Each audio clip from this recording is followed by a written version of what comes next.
Greetings, taco lovers. This is Jonathan Knoll, your Uncle Walrus. Big news, folks. Late Night Taco Delivery is coming to YouTube. That's right, Dan and John are taking the show to YouTube so that you can download it through your favorite MP3 converter and enjoy it on your iPod, cell phone, or MP3 player, the way it was meant to be enjoyed.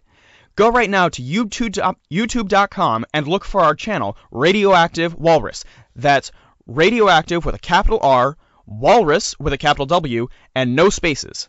By the way, if you enjoy listening to us on Mixcloud, we'll still be there. Don't worry. But go now to youtube.com and look for our channel, Radioactive Walrus. And now for something completely the same. It's Late night taco delivery. Late night taco delivery. Ladies and gentlemen, welcome to Late Night Taco Delivery. Late night taco delivery. I'm your host, Daniel Gill, And I'm Jonathan Knoll. and we're here to talk about nerd stuff. As always. As always.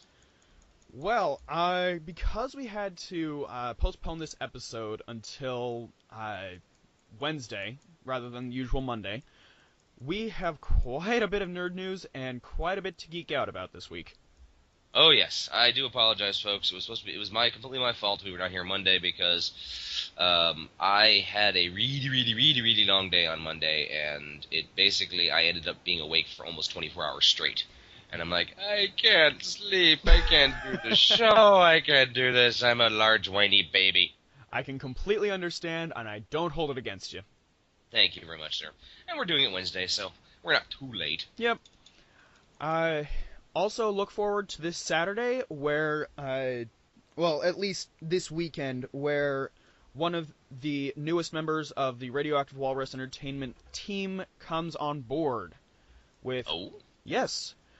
Well, as we are just now barely announcing, Daniel, myself, and a fellow writer of mine, his name is Drew, are writing and putting together a story podcast called Haptic.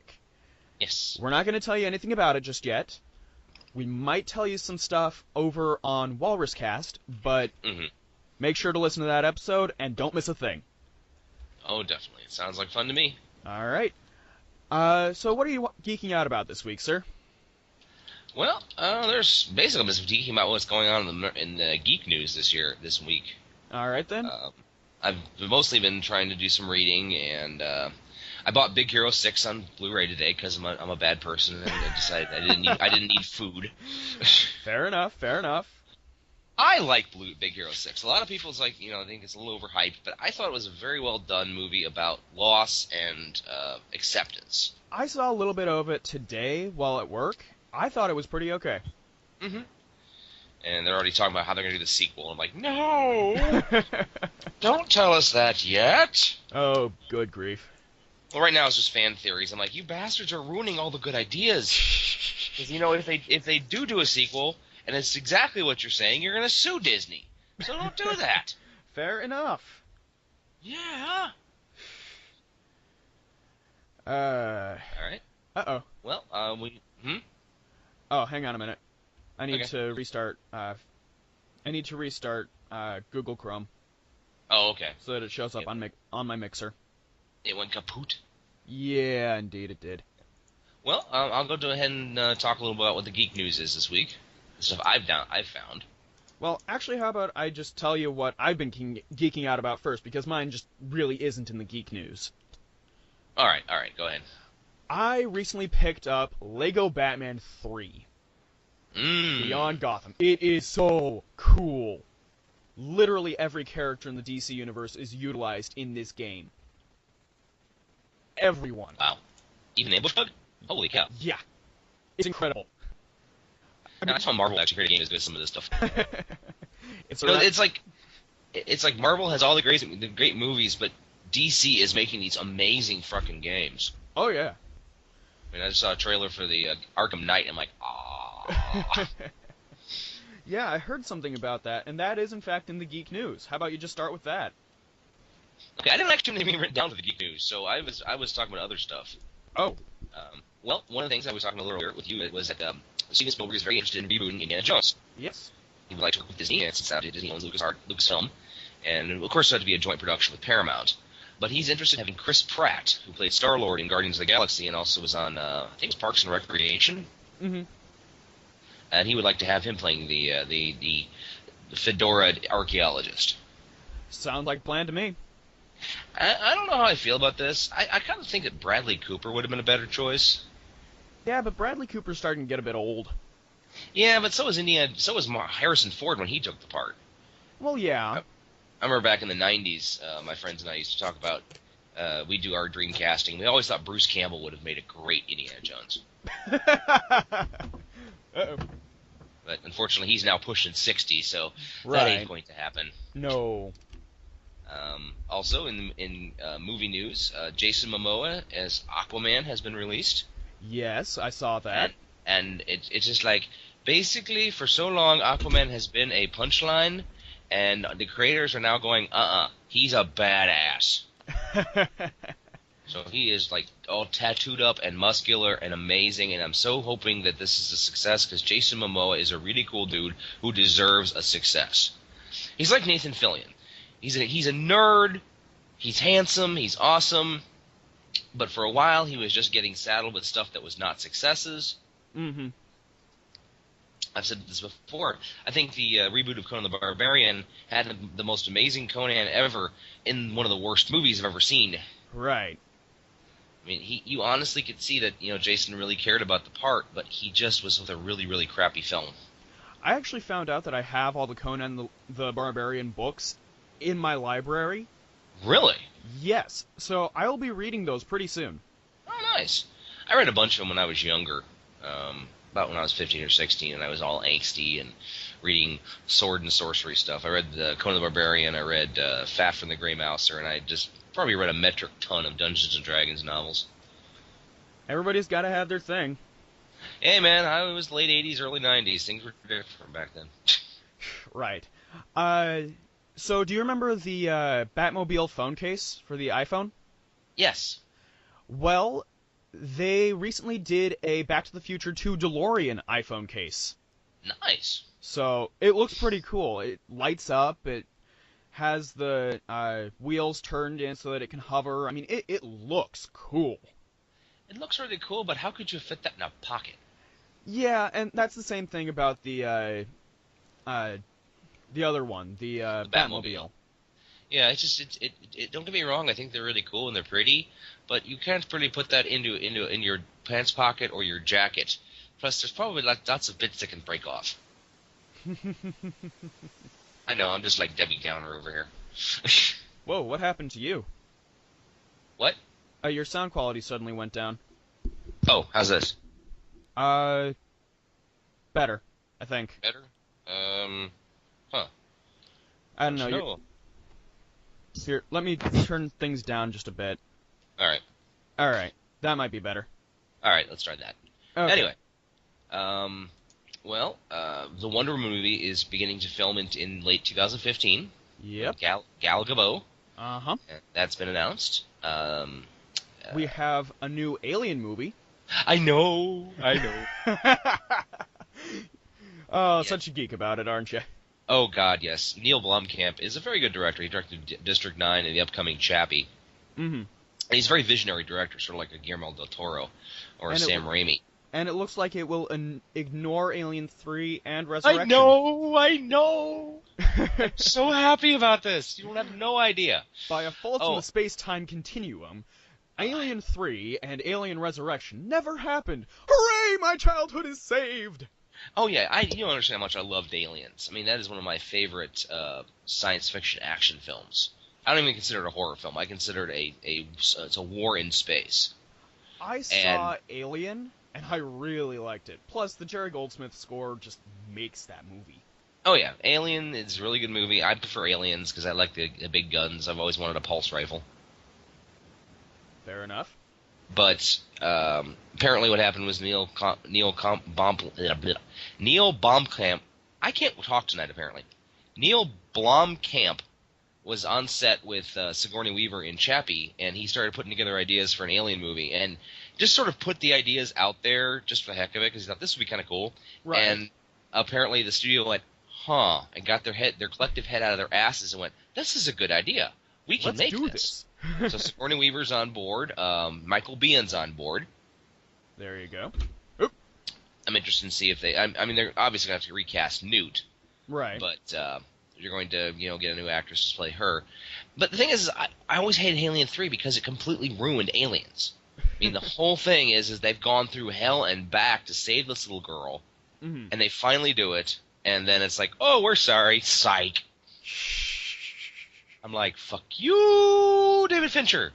Even though it really wasn't his fault, he was working from a crappy script. And they can't all be winners. Right. I mean, this was back when David Fincher was, still primarily known as a music video director. So he did the best he could. All right. Dr. Seuss has a new book. I saw something about that. They found it in his files or something. Yeah, it's called "What Pet Should I Get?" Huh. So, it's just a Dr. Seuss book. I mean, who hasn't wanted that? Exactly. Speaking of which, Mhm. a lost Sherlock Holmes story has been discovered. Yes, this just interests me because I know that writers will hold on to stories that they're not quite sure about, or they'll produce a story for this one thing that they're sure will never get out. Mm-hmm. So the concept is not a new one, but it intrigues me. Go on and tell the audience.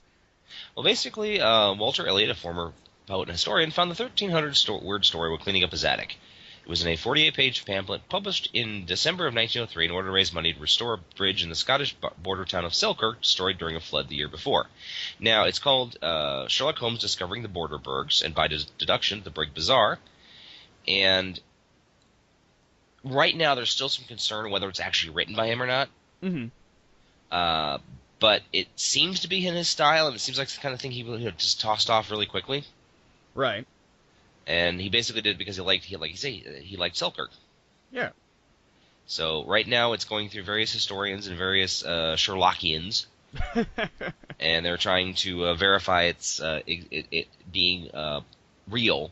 And if it is, whether it goes into the official canon or not is still up in the air. There you go. I can't believe this Yay. happened here. The Odd Couple has made a return. Yeah. Doesn't that start Matthew Perry or something?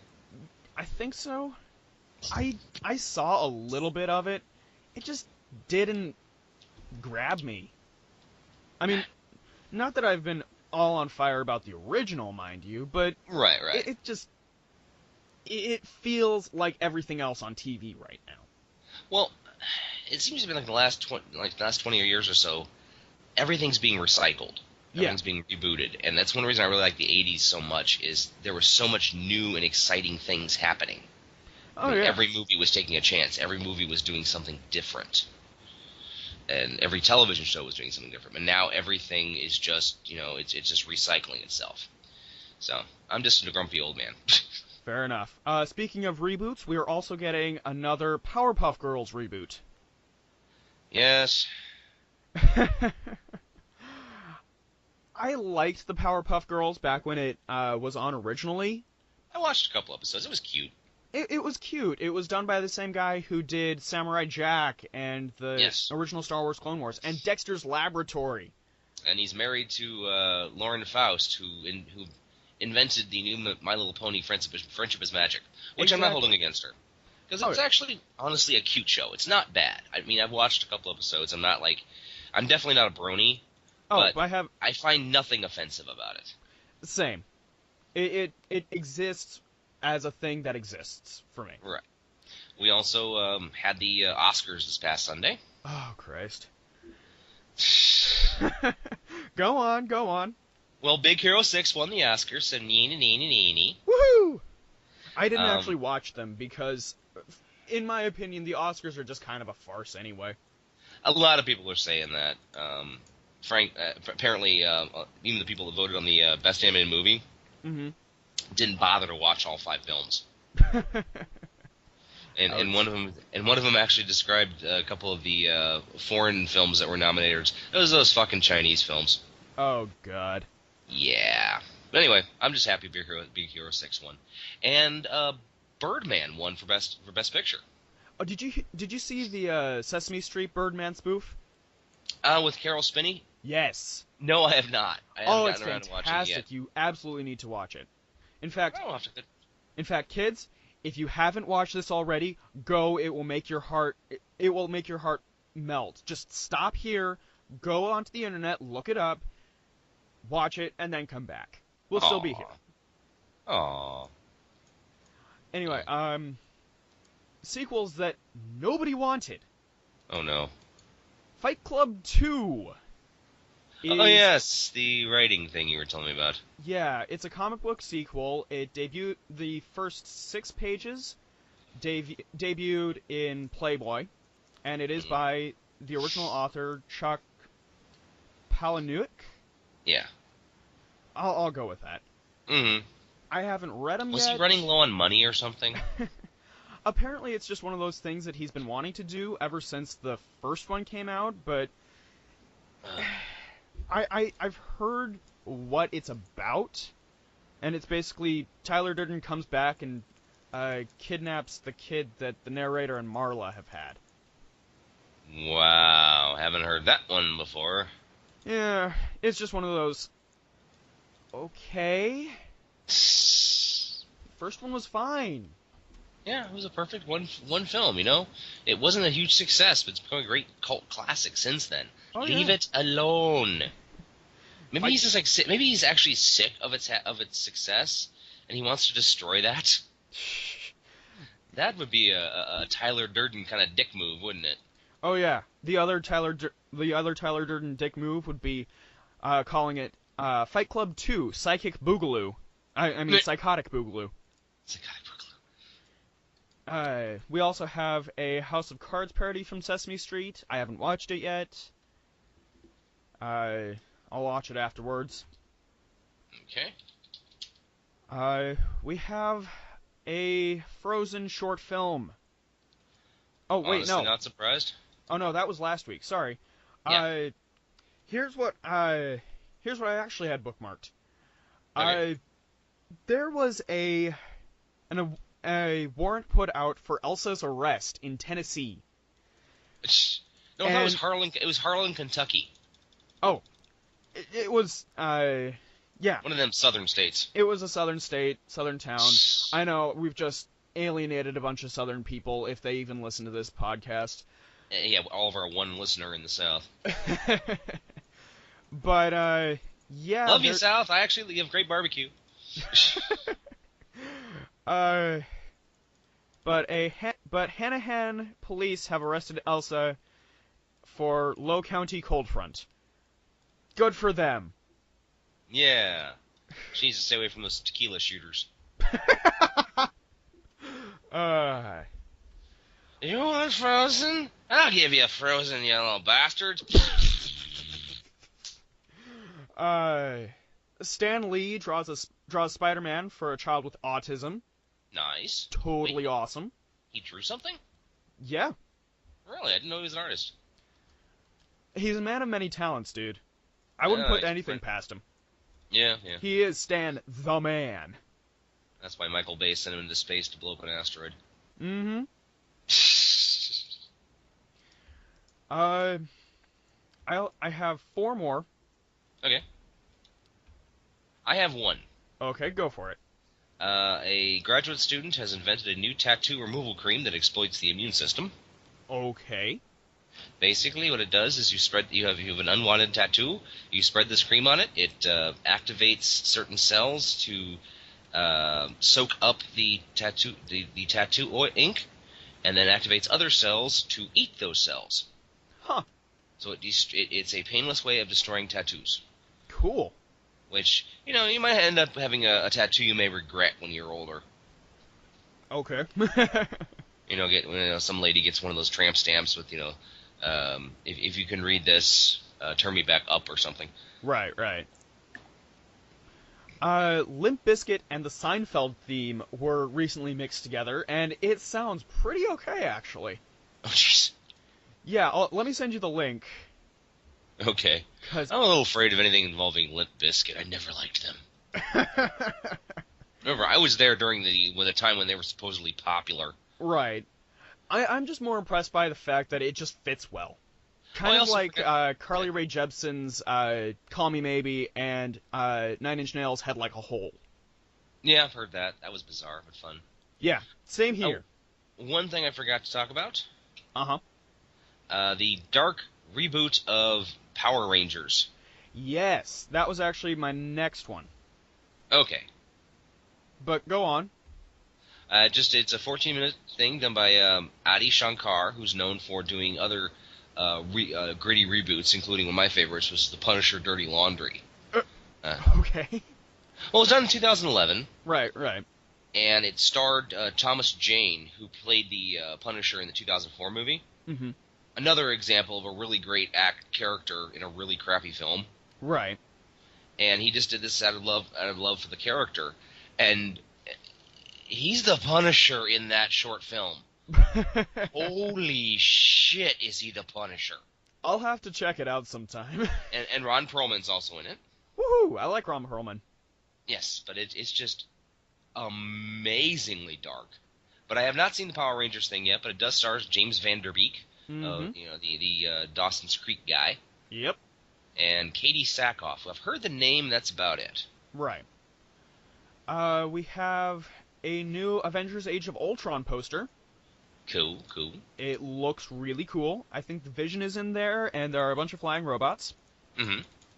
And it kind of looks like, it kind of reminds me of the live-action Scooby-Doo poster, where everybody's kind of huddled around, and the Hulk is Scooby-Doo. Oh, I just got a small moment of being a grumpy semi-feminist today. Uh-huh. I was looking at we have a display for Big Hero 6 at the place that Jonathan and I work. Yes. Tried to call you Dreams are Jason. crushed. Yeah, I actually tried to call you Jason. I'm sorry. It's like Jay, shit.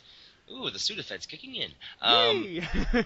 No, I was looking at the stand-up they had, and they have Baymax and Hero being all awesome, and they have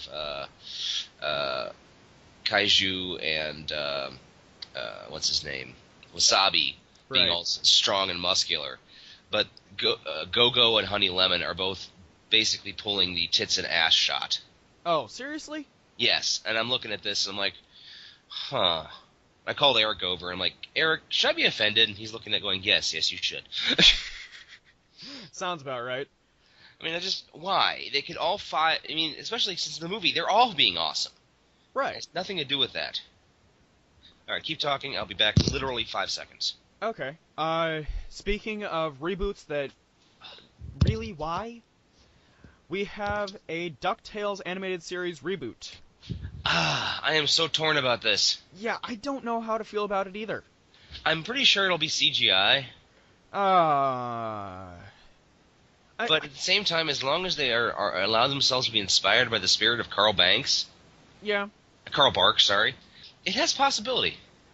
Oh, one other thing. We have Gwen Stacy coming back in the new Marvel Comics universe. Okay, did I mention earlier that everything is getting recycled? Yes. Why?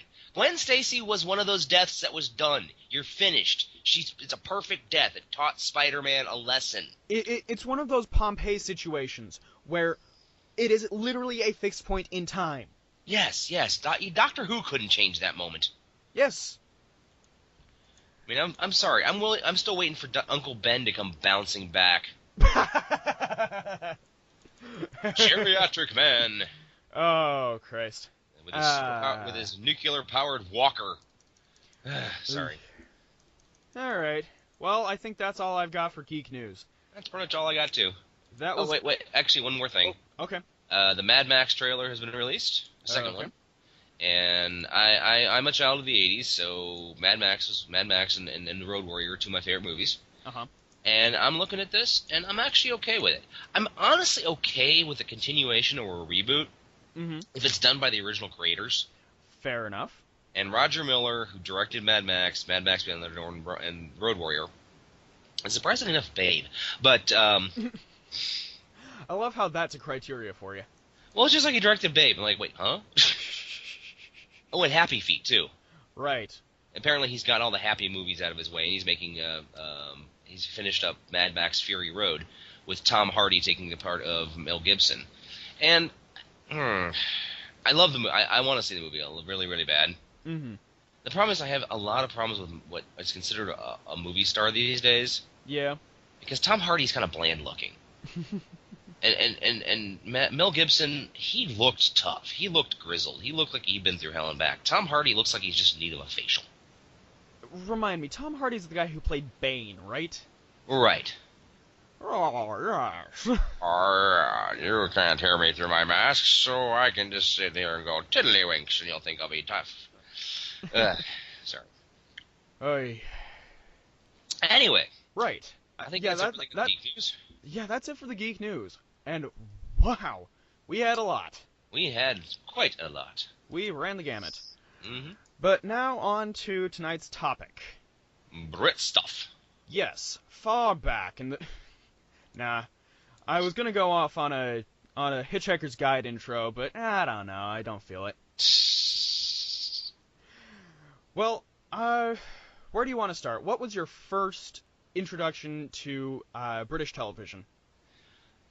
Probably it's either a toss-up between Count Duckula, Okay. which was a rather amusing show on Nickelodeon. Mm-hmm. The premise was he was from a long line of vampire ducks. Right. He was raised from the dead, but instead of blood, a bottle of tomato ketchup got into the mix. Okay. So he was a vegetarian vampire. Oh yeah. I've seen it. I've seen the intro for this one. Yes, and it was actually rather funny. I've never seen a solitary episode of it, but it looks entertaining. It was hilarious, and there was his nurse, who was the size of a Mack truck and always had a broken wing. Okay. That was just a running gag. She always had her arm in a sling, and he was being hunted by Van Helsing's descendant. Sorry, and it was just cute. It was very cute. Is it a human descendant or a duck descendant? A duck descendant, of course. Okay.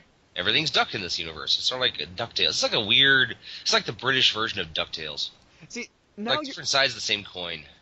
See, now I'm flashing on the Garfunkel and Oates song "Sex with Ducks." I never want to hear that. Yes, Ever. you do. I've seen realistic DuckTales, and the duck penis is a terrifying thing.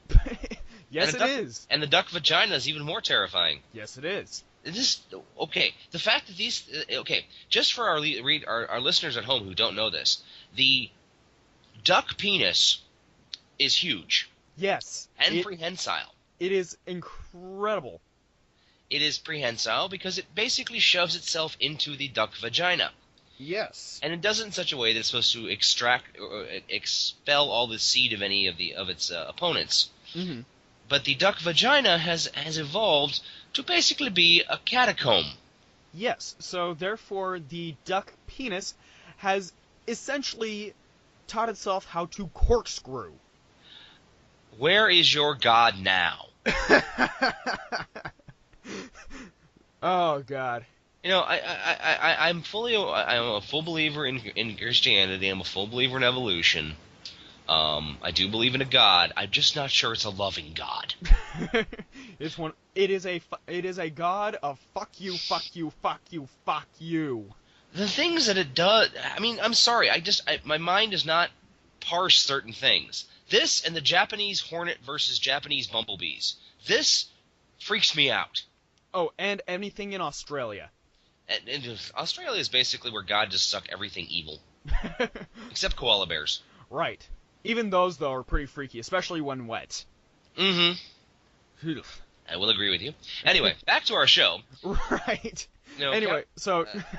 my first was Count Duckula. And the possibilities, my other one was in the... it's like 4th or 5th grade. My dad introduced me to the original Doctor Who. Right. That's why Tom Baker is my doctor, because he was the first one I ever saw. My introduction to British British television was the sitcom Red Dwarf. I watched a couple episodes as a small child, not really enough to remember it. So, because it was always on really late, and it's not entirely appropriate for a kid of 4 years old. Not really, no. So, later on when I'm 15 and I finally watch it all, I'm just like, oh, so that's what I was seeing. Yeah. I've never actually seen Red Dwarf, but I've seen clips and pieces of it, which are really freaking hilarious. Oh, it's Cat totally worth a watch. I love Cat. Cat yeah. is amazing. The Cat's fantastic. I always really liked Crichton, except for in season 7. Oof. Yeah. He just becomes whiny and unpleasant. Yeah. And he always goes like this. So you can imagine why that just doesn't fly after a while. Actually, I take that back. Oh? My memory gauge just opened up and reminded me of something. Oh, okay. I think my first taste of Brit stuff that I ever actually watched was Monty Python and the Holy Grail when I was 7 years old. I watched Holy Grail when I was 7 years old. No way. Yeah, I just remember reading. We had the movie channel, which is one of the early cable premium channels. Right. And I've always loved sword and sorcery and stories of knights of the Round Table and such. Right. And when I saw Monty Python and the Holy Grail, I had no idea what Monty Python was, but I knew what the Holy Grail was. Yes. So I'm like, I want to watch this. And I watched about maybe about half to 45 minutes, half to three-quarters of it. I'm like, this is really weird. This doesn't make it. This isn't like Excalibur. My mom was really cool at that time. And so one day I was just like, I don't even remember what the catalyst was, but there was one day where it was, all right, today, John, you are going to watch Monty Python and the Holy Grail. And so for that day at school, I was so hyped to see the movie. And I could follow it very easily. Yeah. It just didn't make any sense to me. Of course, she skipped over Castle Anthrax for relatively reasonable reasons. I was 7. Yeah.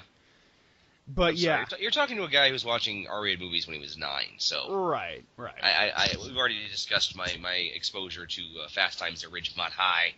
I didn't know carrots could do that. But as I grew up, as I got older, MTV started showing old reruns of Monty Python Flying Circus. Right. I love Flying Circus. I've seen all the episodes. It's one reason I slept a lot through high school is because I'd sneak down at 1 o'clock in the morning and watch Monty Python. To live in the DVD age, I actually have all the DVDs. So... They're not on VHS? Incredible, Yes. I know. But yeah, a couple years ago, I just decided, all right, I'm going to watch all of these. Stop me. Confuse a cat. And Puzzle a Puma, and Bewilder a Beast. There were so many great episodes of that. Oh, yeah. Crunchy Frog. Speaking of which, I actually recently picked up their final live show. Well, their final live show. Big air quotes here. Yeah. It is called 1 Down, 5 to Go. And it is billed as our final farewell show, hopefully. And I loved it. It was just a love letter to their previous work, and they even integrated Graham Chapman into certain segments. Oh, did they carry his ashes around? I don't think so. I mean, who knows? Maybe the little snowflakes that would come in every now and again were pieces of Graham Chapman's ashes. Pardon me. I don't know. I loved I just always loved Graham Chapman's eulogy that John Cleese gave. Yes. He's a right bastard, and we're all glad he's dead.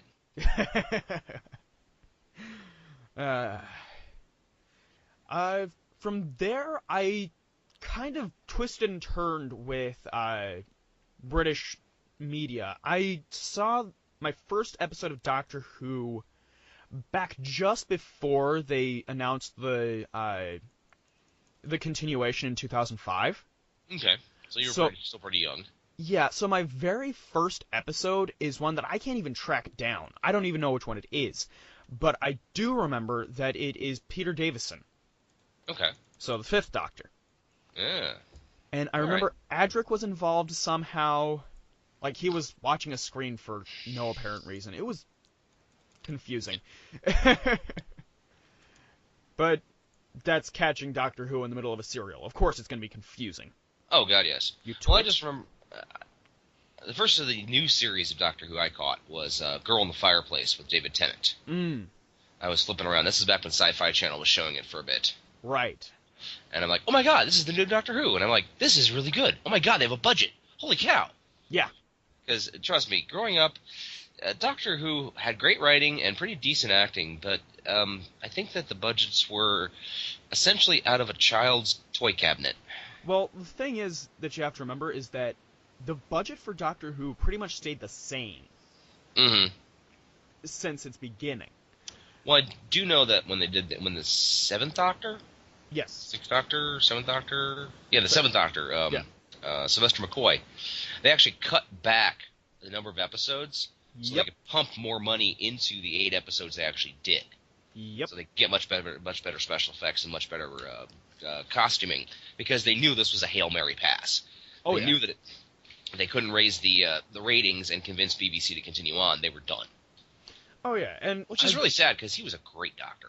Oh, yeah. And this is going to be one of those debates for the ages, and technically we should just do this in another episode. But, who's your favorite Doctor? Oh, man. I know, it's like trying to pick your favorite child. Yeah. I'm probably going to say David Tennant. Okay. I mean, don't get me wrong, I love Tom Baker. But that was so long ago. That was well over 30 years ago for me, man. Right. My memory ain't that good. Trust me. Well, most of the 2000s I spent drunk. So a lot of my memory has been destroyed by my dear friend Jim Beam. I wasn't even going to touch that one, so... I'd rather joke about it myself than have other people make fun of it for me. Trust me, the people who are alcoholic or drunk, we know all the good jokes because we've already been there. My favorite Doctor is Paul McGann, number 8. Okay. I know that he had a limited run. You think? He had a movie, which was much maligned, mainly because of the same reasons that canceled the show originally. But he's also very interesting in the comics, in the audio. I mean... Well, technically, he had the longest run of any of the Doctors. Oh, yeah.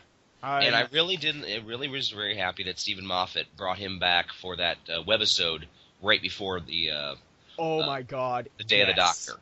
Yes. That was really Night well of the Doctor is the episode, and it is so worth watching. Yes, I mean, it's only about 5 or 6 minutes, but he packs so much into that. It's really well done. Oh, yeah, and he made every single companion in 8's repertoire canon that way. Yes. So, including the Penguin. Yes. It makes everything okay. In my opinion, it makes everything okay. Yay!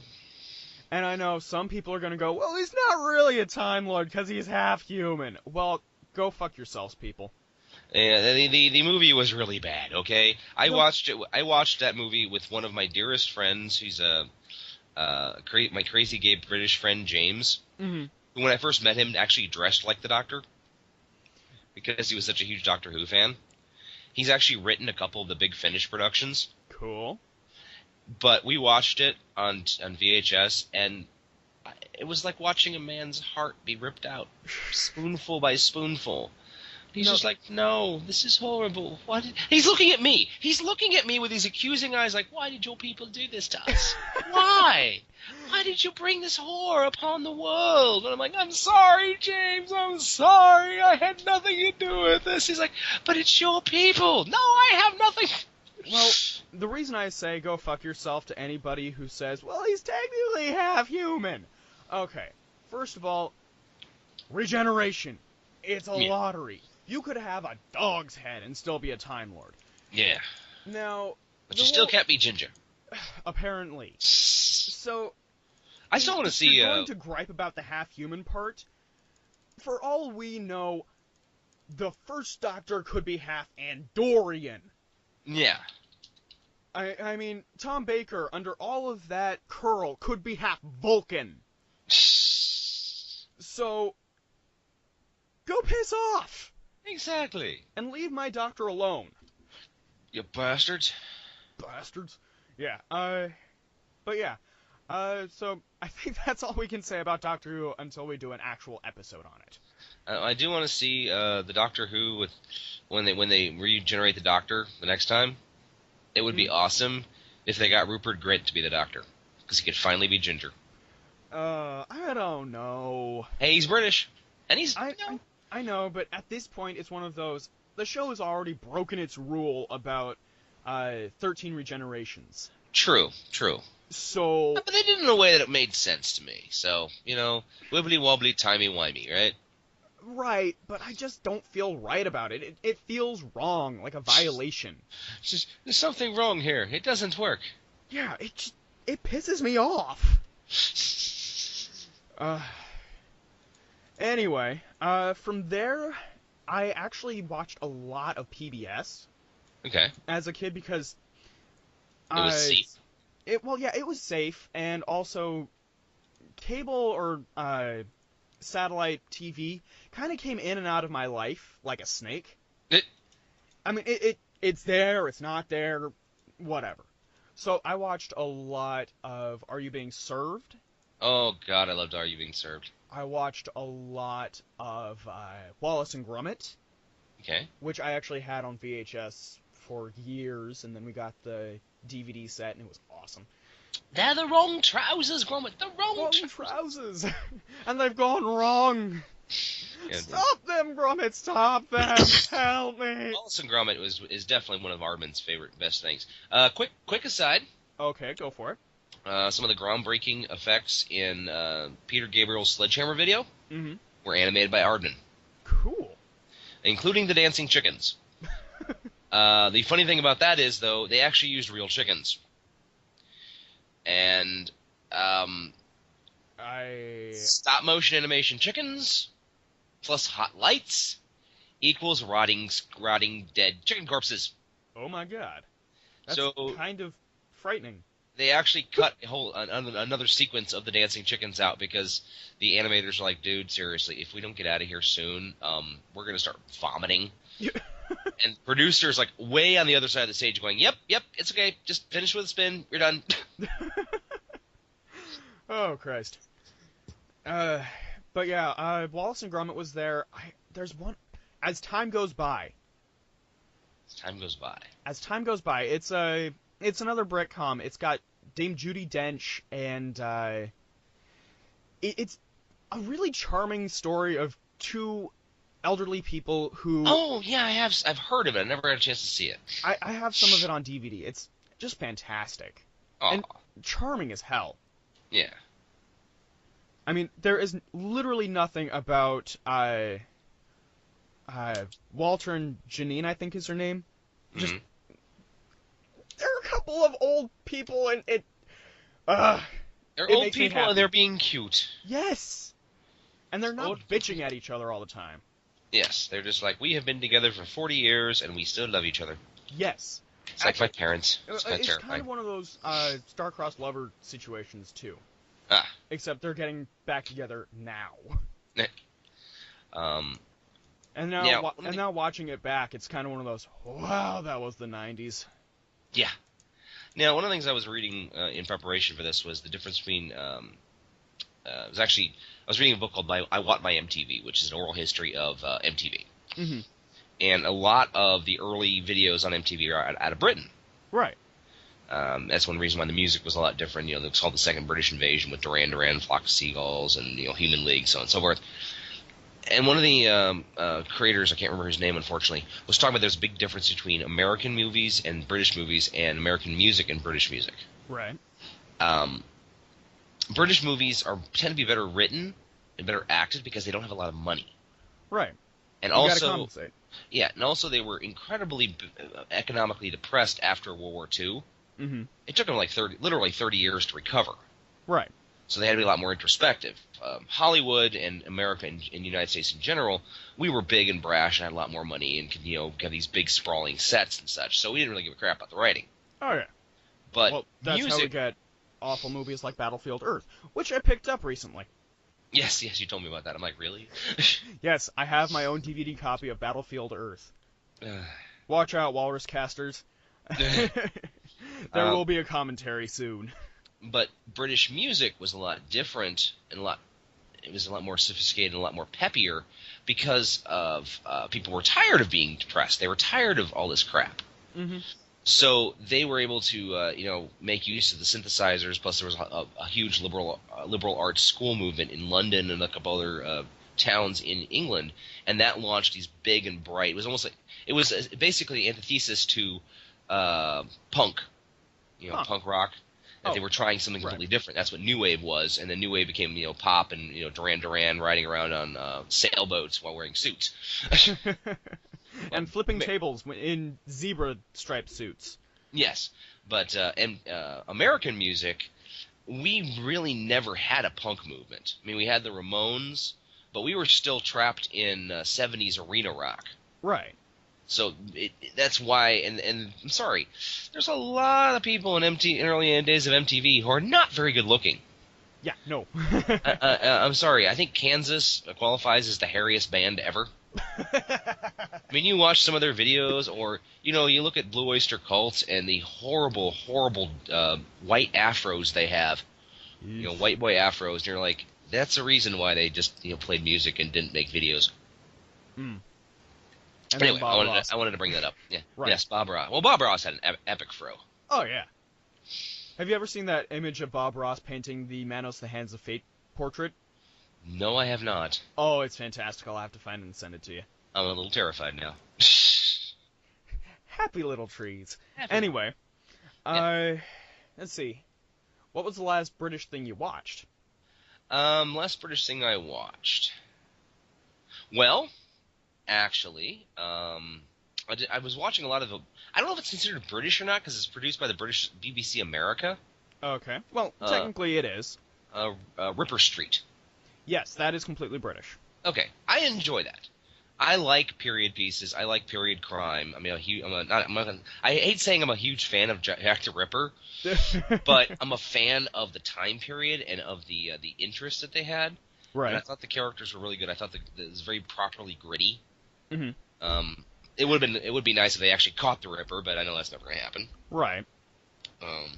But one of my favorite things of all time, to this day, since I discovered this movie 10 years ago, is a film called Ghost Watch.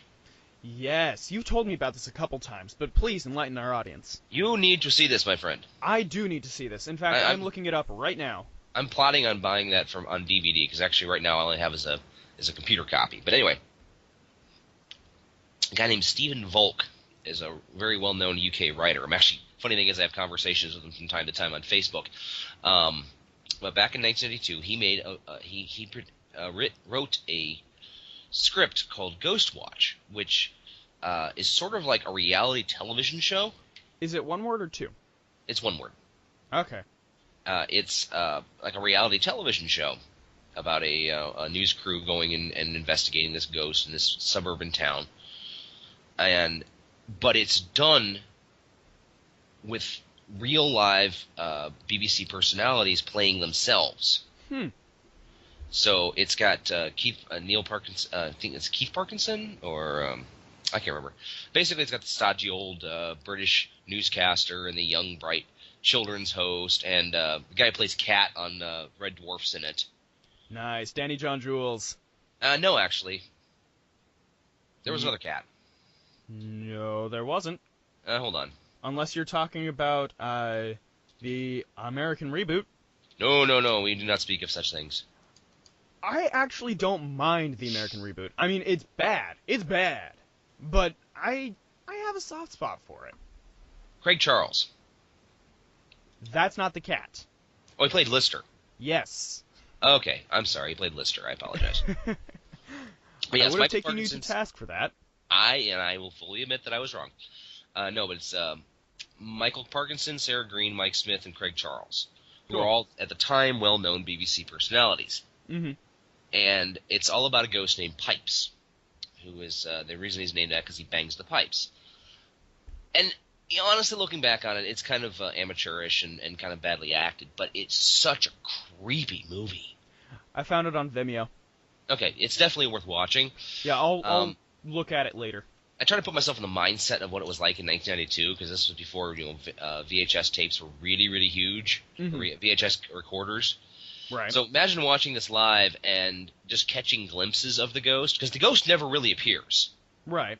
I mean, it's just all it's like the classic Hollywood, smoke and mirrors, messing with your head with the feelings and and sound effects, and it created a national panic. It was almost like the British version of Orson Welles' War of the Worlds. Which I love to death. I've listened to it so many times I can't even count. I need to take you up to the Henry Ford Museum at some point, up in Oh. Dearborn. They have a display of media through the 20th century. Okay. In the 1930s, you get to sit down in a 1930s family living room and listen to the War of the Worlds on an old-time radio station. Oh, So you that can actually sounds sit cool. there and just, listen to it. It's pretty awesome. I'll take your word for it, because I love War of the Worlds. I've read the book. I've listened to the radio play. I've strayed away from the movies. Yeah. I've just stayed away from them. And George Powell didn't do a great job with this. I mean, the monsters were pretty cool, but still. Right. But yeah, Ghostwatch really worth watching. I keep meaning to order the documentary on it as a release called Behind the Curtains. Yes. And the thing was, the movie was banned from being viewed for like something along the lines of 15 years. Sheesh. Yeah, so when it was actually finally released again, it was a big deal because it was aired once and then it was gone. Right. Unless you had a recorder, you weren't seeing it again. So it was a major water cooler moment and one of my favorite movies. I mean, it's just so well done. I can't wait to watch it. Okay, and you'd be like, seriously, this is what Dan's been raving about? Nah, because so far you've been able to show me good things. Yes, Like I went out and bought Akira after I watched it. So. yes, good Yeah. idea, good idea. What else we got? Well, there's always Spaced. Oh, I love Spaced. Simon Yeah. Pegg and Nick Frost before the Cornetto trilogy. Mm-hmm. A lot of the same actors too. Like, oh, it's not Liz. It's the one that Sean used to date. Right. She yeah. appears in the TV. She actually appears in Shaun of the Dead in a Yes. cameo.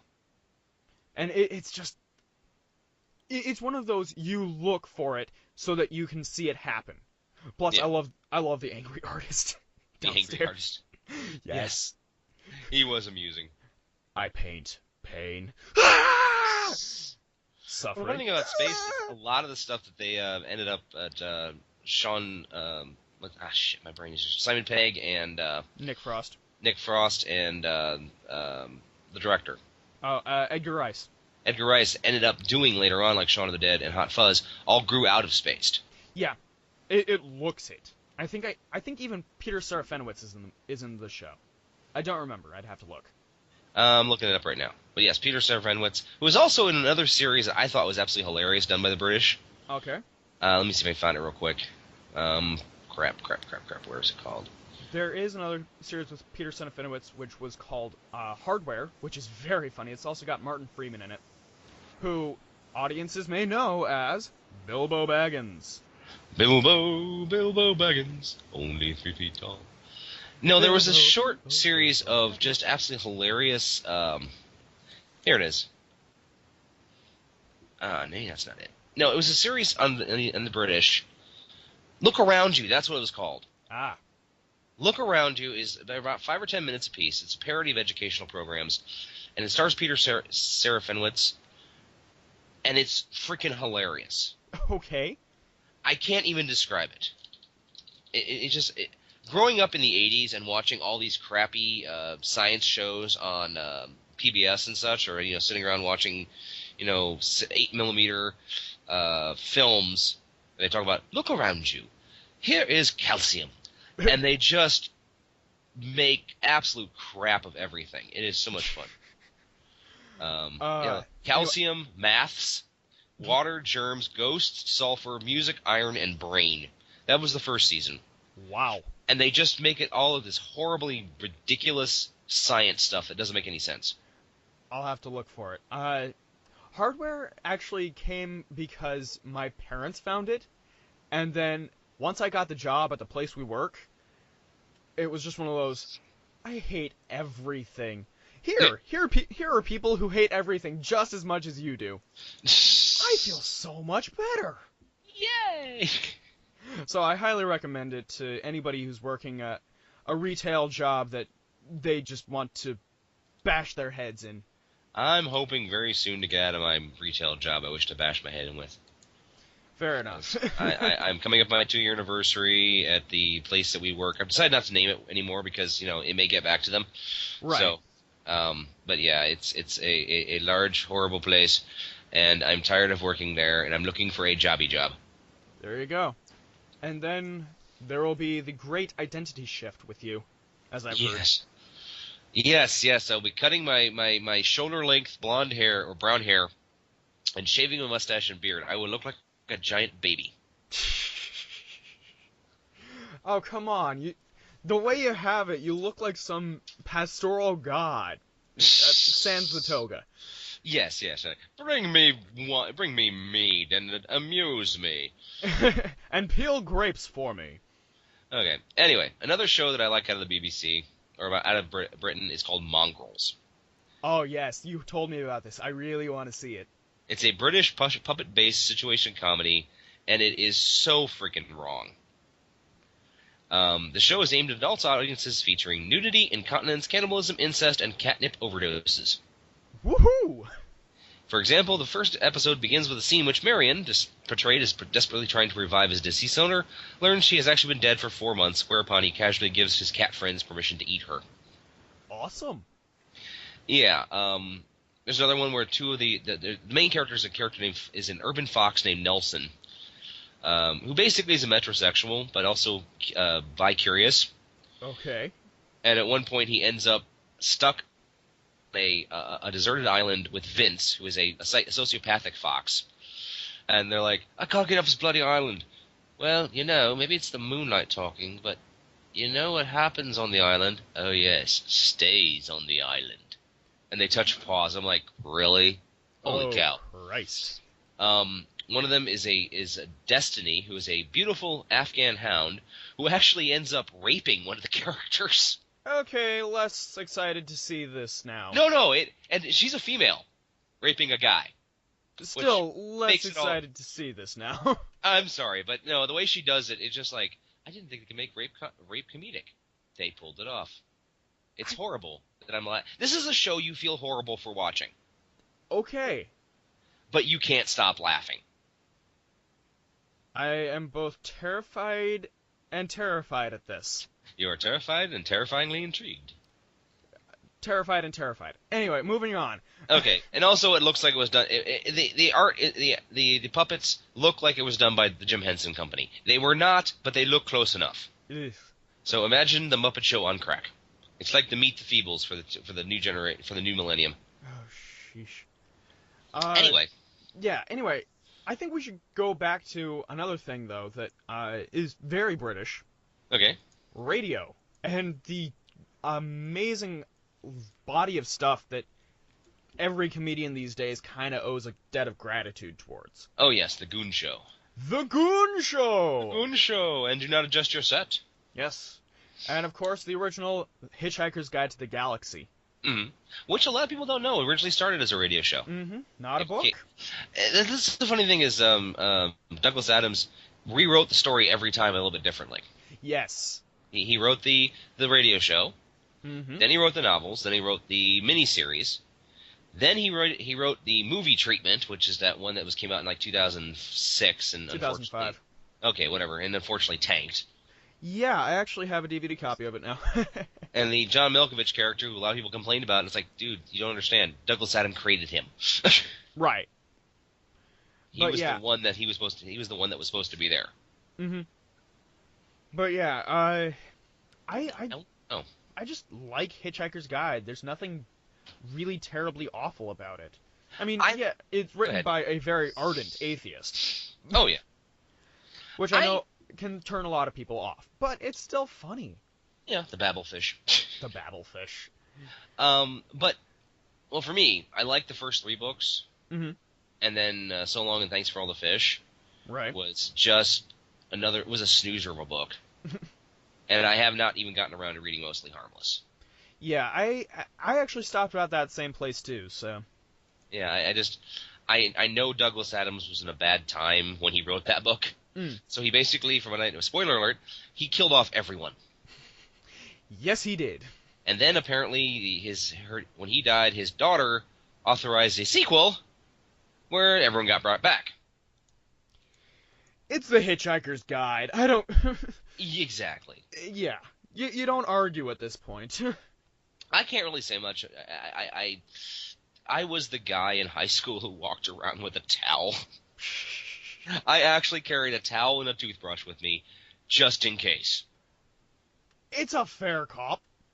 Yeah, that was me. And I was 17 years old. And I actually still have my leather-bound copy of Hitchhiker's Guide to the Galaxy I got as a graduation gift for some friends. Nice. So it is huge. It has the first 4 books, and young Zaphod plays it safe. I have an edition of that too, but it's not leather-bound. Okay. Let's see. So, Hitchhiker's Guide. We talked a little bit about Doctor... Oh, yeah. Have you watched Sherlock? Yeah. Now, I know you say your piece on Sherlock. Okay, I'm a huge fan of Sherlock Holmes, don't get me wrong. Oh my god, that's another British thing we should talk about is the Jeremy Britt series that was on in the 1980s, which was trying to do every original Sherlock Holmes story from canon, and they got a number of them done, but unfortunately Mr. Britt passed away in the early 90s, so they were unable to finish the series. Right. Sherlock.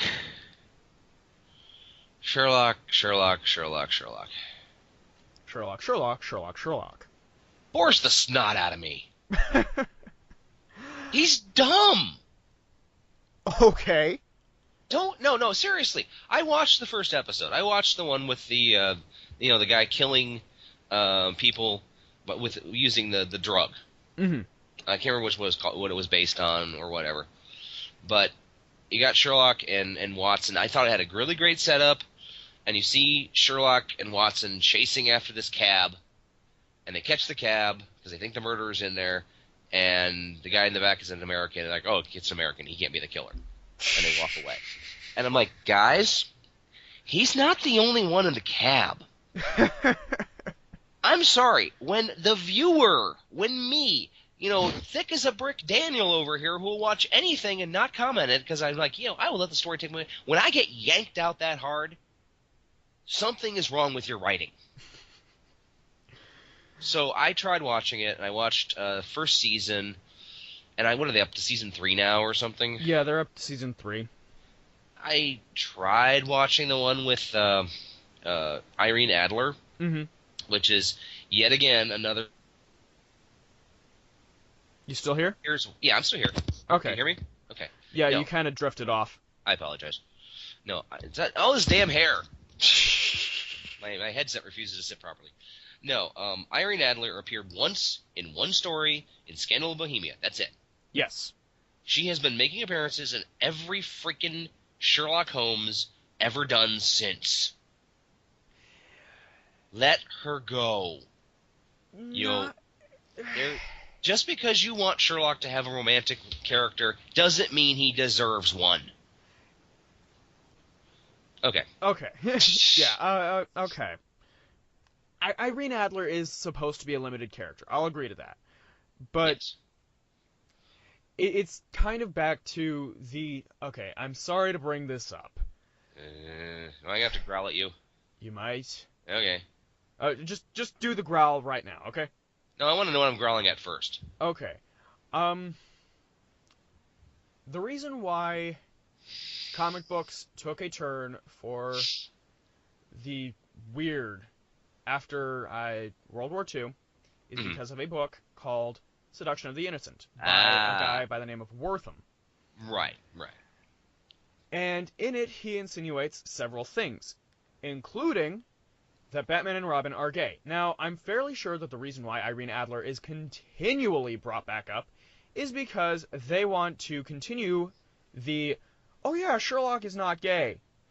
He has a not gaze. He is interested in a person with pretty lady parts.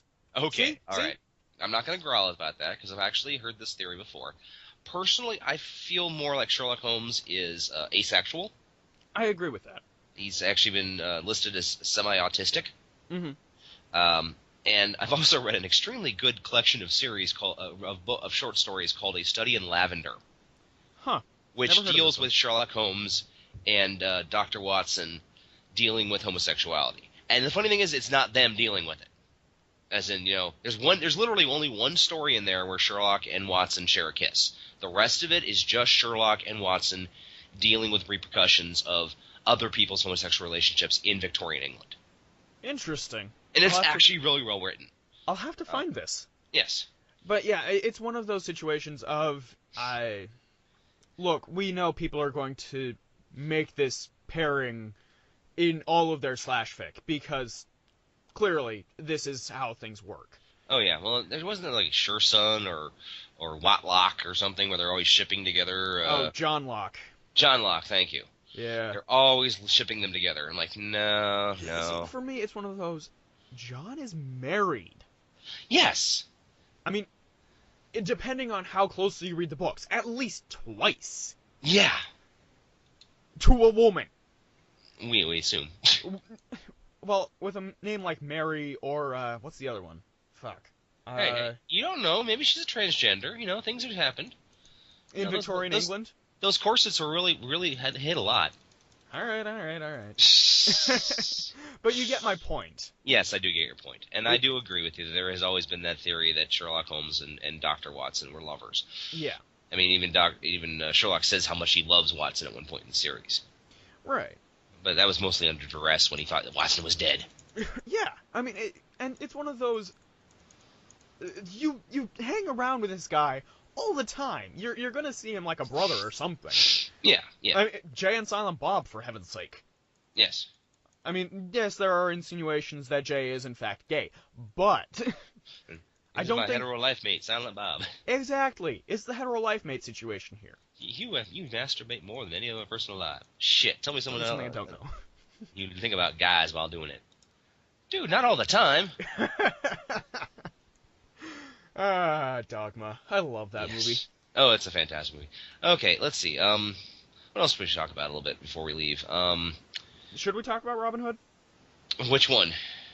Well, there are so many to choose from. Should we talk about the... Now, don't get me wrong, I love the costuming in Kevin Costner's version. Yes. I just don't love Robin Hood. Well, Carrie always said it best when he said, because unlike a lot of Robin Hoods, I can actually speak with a British accent. I can speak with a British accent. Oh, yeah. Yeah, Robin Hood, Prince of Thieves, very pretty movie. Oh, yeah. I mean, it captures the proper spirit of the thing. Yeah, I mean, I enjoyed it. I thought it was fun. I actually own it on DVD. But it's not a great movie. It is not a classic by any stretch of the imagination. I'm sorry. Christian Slater as Will Scarlet, really? You ask my dad, and he'll say otherwise. Really? Yeah, he loves it. Okay. No, it's an amusing movie. And Alan Rickman just... They should have given him a fork and a knife or somehow how much scenery he was chewing in that film. It was perfection. You never get to see Alan Rickman go off the wall like that. And cancel Christmas! I'll carve your heart out with a spoon, Loxley. Why a spoon, cousin? Why not an axe? Because it's dull, you idiot. It'll hurt more. Yeah, Alan Rickman has done so many good things. There's a lot of good British actors, Why couldn't they have chosen one of those guys for the Robin Hood Prince of Thieves? I know, right? I mean, heck, they couldn't even have Carrie Elwes in that movie. Yes, they could have, but they didn't. Though I have to admit, Ian McShane, even though he's I think it's Ian McShane. He played Friar Tuck. Right. I think so. Let me look it up. All right, he was funny. He was probably the best Friar Tuck I've ever seen. He was big and boisterous and drunk. Yes. And he was a fun character. Plus, I remember seeing him on Whose Line Is It Anyway, which is another great British show. Oh, I love Whose Line. Yes, the original one, not with Drew Carey. Which don't get me wrong, I enjoyed that too, but the original was so much funnier. They're both really good. Yeah. Anyway, Friar Tuck was Michael McShane. Oh, Michael McShane. Okay, Ian McShane was somebody else. I think that was Lovejoy. That was another good series. Yes. Yeah, A&E back in the 90s was awesome because they would like import a lot of British shows. Oh, and they also had Mr. Bean. Mr. Bean. Oh, Oh, I yes. love Mr. Bean. Rowan Atkinson. Oh, you gotta, if you're gonna mention Rowan Atkinson, you gotta mention Blackadder. Blackadder, Blackadder. Yes, of course. Oh, everything about that is just perfect. It's historical, it's funny, it brings everything that should be to history. It was twisted, sick, and wrong. It was great. Yes. I'm going to eat that pigeon. No, we need the pigeon to send the information back. Well, can't we just toss it at them? And of course, in the first season, you have the incomparable Brian Blessed. Brian Blessed. And then didn't Stephen Fry, not Stephen Fry, Hugh Laurie. Yes, Hugh Laurie. He was in there as well. And of course, if you have to mention Hugh Laurie, you also have to mention a bit of Fry and Laurie. But a Fry and Laurie, yes. And their eventual love child, Jeeves and Wooster, which is fantastic. I mean, the music is awesome. It's just, I mean, it is jazz, and it needed to be jazz, and ugh. Okay. I've never seen it, never even heard of it, so I'll have to check that out. Yeah, go for it, man. I kept hoping that I kept being a little worried, but still hoping they would somehow figure out how to bring Stephen Fry onto House. Yeah.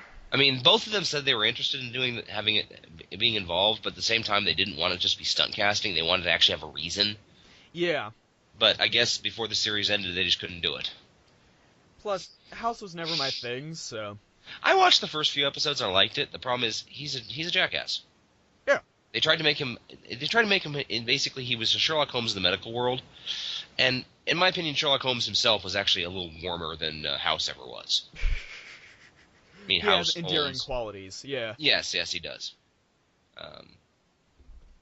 Really, that's about all I got to talk about. How about you? I suppose we should mention Eddie Izzard. Oh God, yes.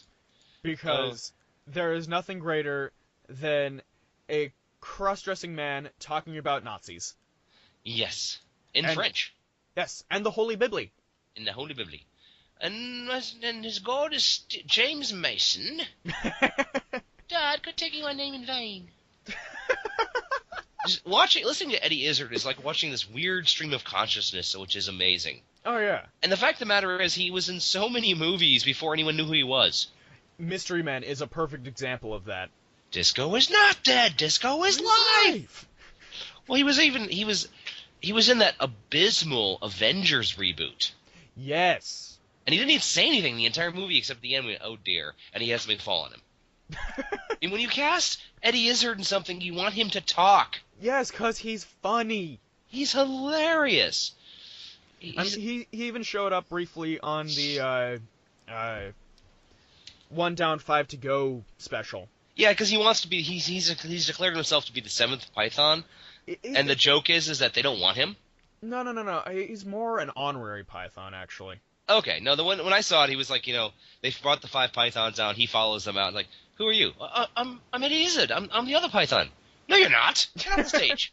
Get off the stage. And he's like, oh, and he's like, kind of if sulks anybody away. should be the 7th Python, I think. Okay, Carol, whatever her name was. Carol Cleveland. Yes. But then you also have Connie Booth, and you also have Douglas Adams. Yes. Because Douglas Adams. Damn it. Okay. Also want to say that there was a crossover between Monty Python and Doctor Who. Sort of. I recall that somewhere.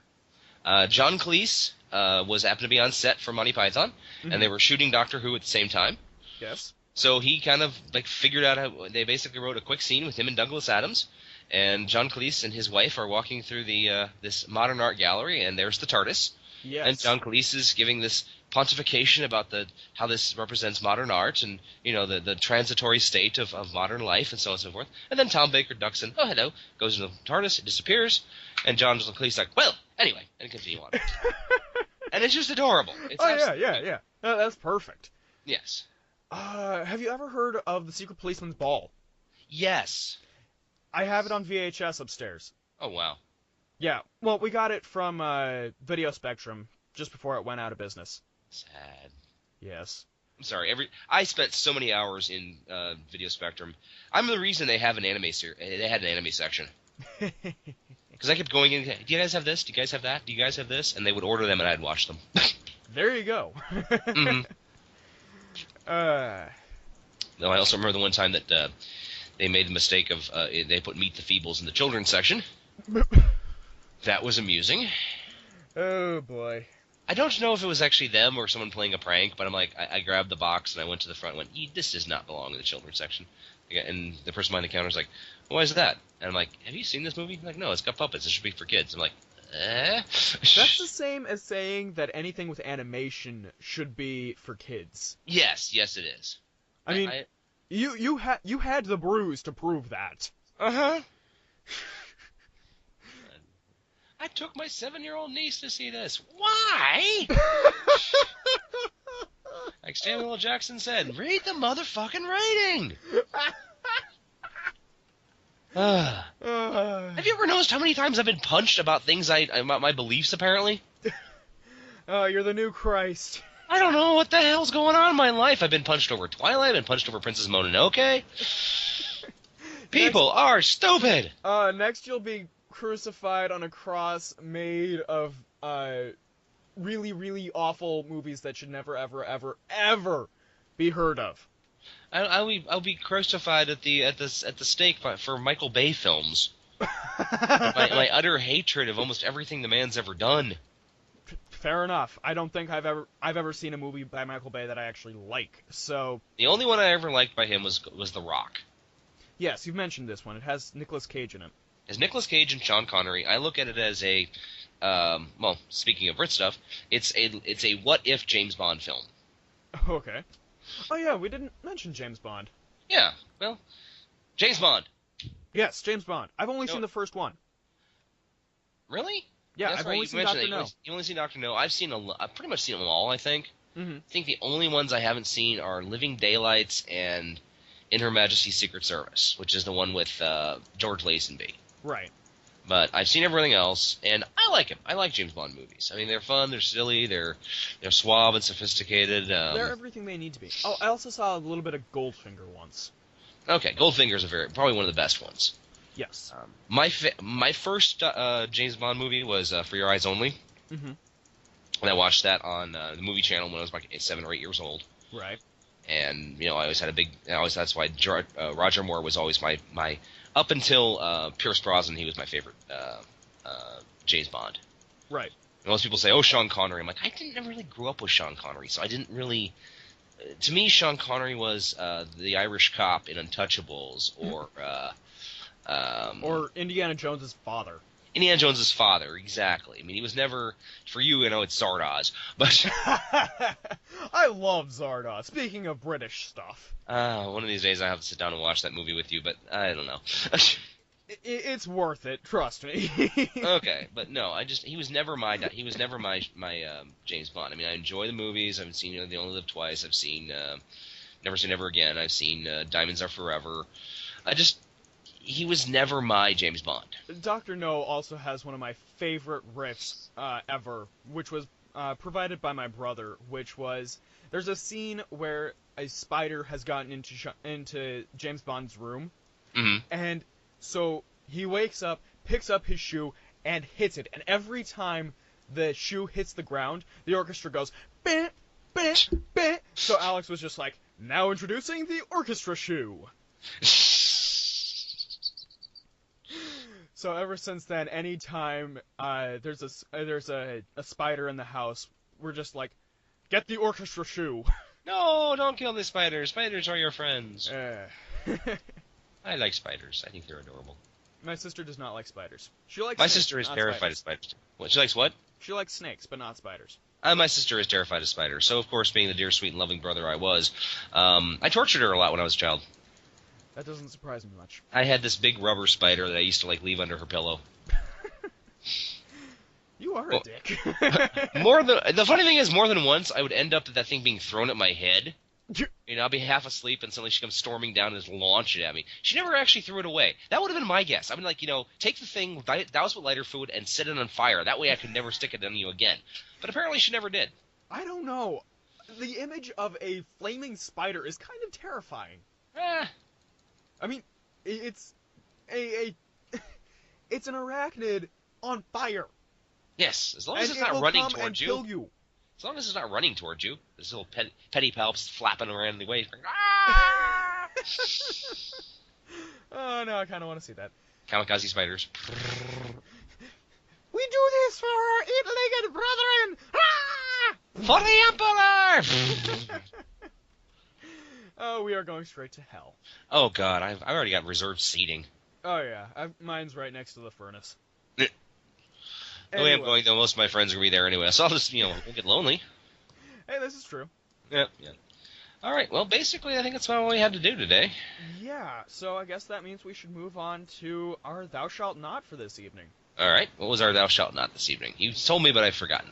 Well, our Thou Shalt Not this week is because we love Monty Python so very fucking much. Yes, we do.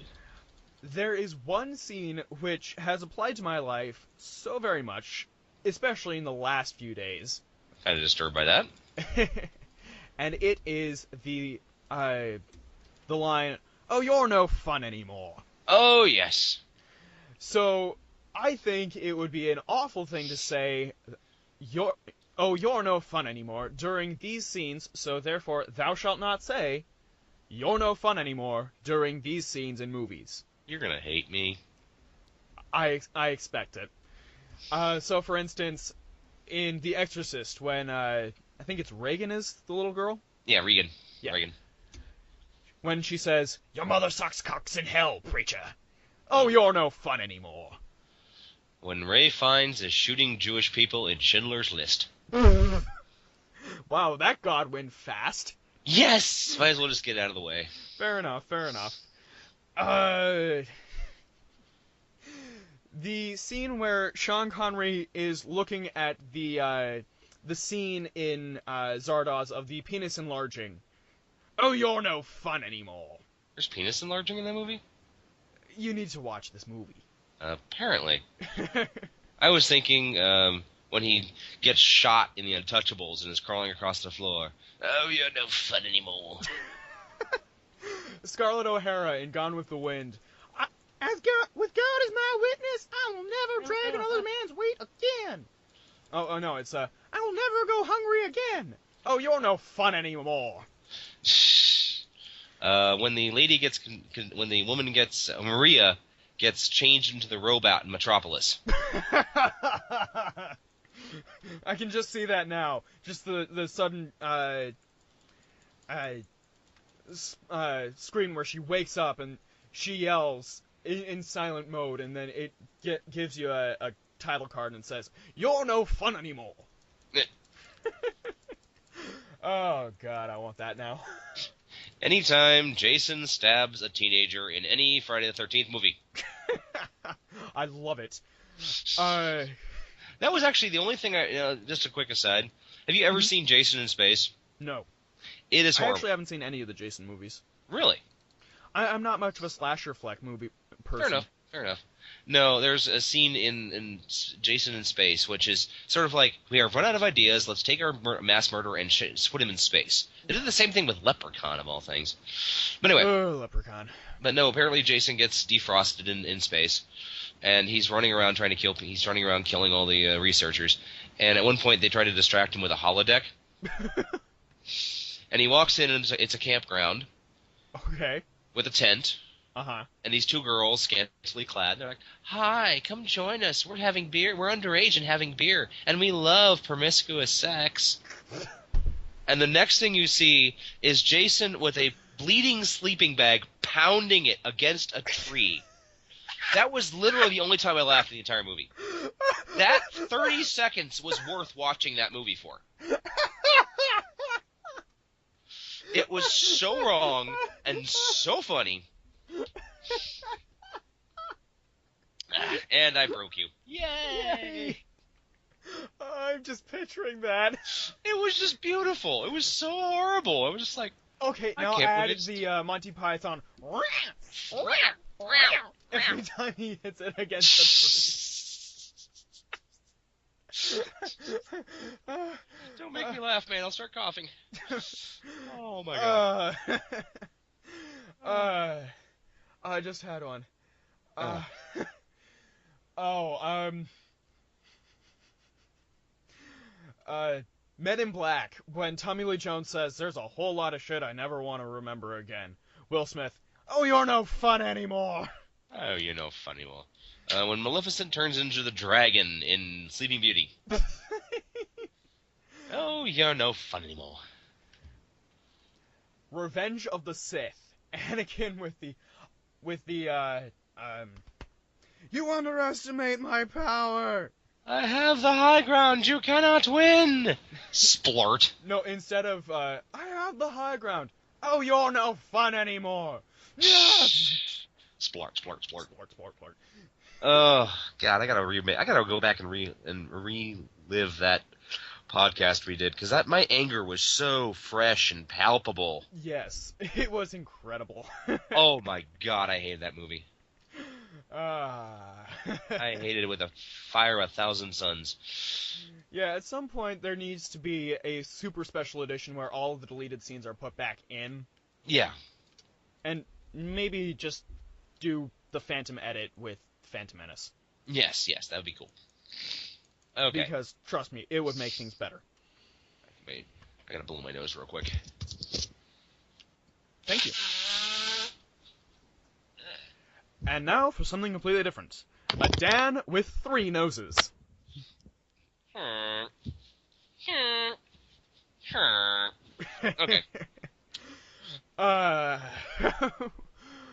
Well, from all of us here at Radioactive Walrus Entertainment, And all of us here from Daniel's bedroom.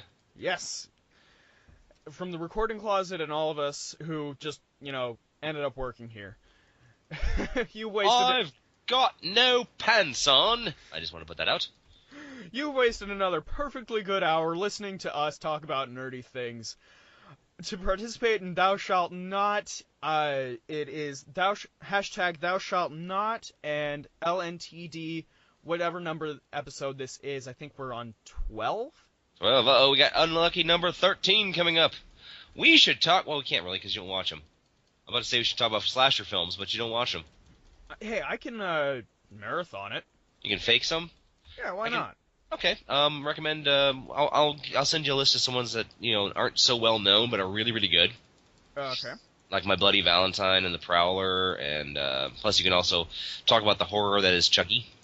Yes, tonight is LNTD 12. Yeesh. So participate. We love to hear from you, folks. Yes, and a shout out to Heather who left a bunch of comments on our anime episode. Of course. Thank you as always. Yay!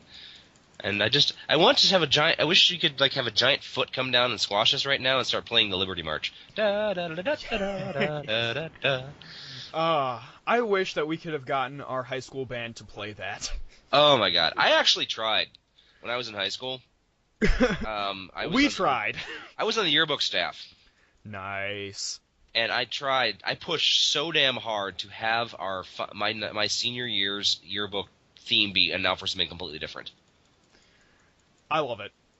You and I would have loved it, but unfortunately I couldn't get anyone else on the staff to be interested. So we actually did the most boring, literally generic yearbook ever.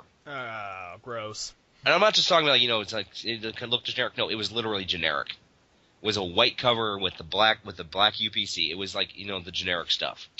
I'm like, seriously, guys? No, I was actually digging out old, Victorian era clip art and weird stuff that would have been perfect. But nope, didn't get through it. So I ended up quitting in protest. There you go. All right. Anyway. Well, yes. Thank you all for listening, and good Have night. a week, guys. Have a week. Have a week. Late Night Taco Delivery is performed by Daniel Gill and Jonathan Knoll. New creepy opening by Jonathan Knoll. If you have a suggestion for a future show, would like to participate in Thou Shalt Not, or just get in contact, drop us a line on Twitter at Radio Walrus Pod. Feel free to also comment on the site you found us on. You have listened to a production of Radioactive Walrus Entertainment.